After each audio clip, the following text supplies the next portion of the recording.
ანუ ეს არის მთავარი გზა, დაახლოებით 700 მეტრია სოფელი დიღმის ეგრეთ წოდებული ცენტრიდან. აქ არის გზა ჩადის ბოლომდე, ჭიშკარი, სადაც შეიძლება რომ გაკეთდეს. აქეთ მხარეს არის ღობე. ფაქტიურად ერთი ღობე აქვს ბოლომდე მიდის მთამდე ნაკვეთი.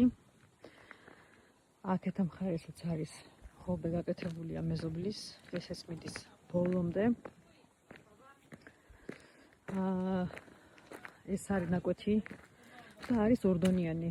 მეორე დონე არის ქვემოთ. საძირკველი არის ძველი და საოცარი ხედია.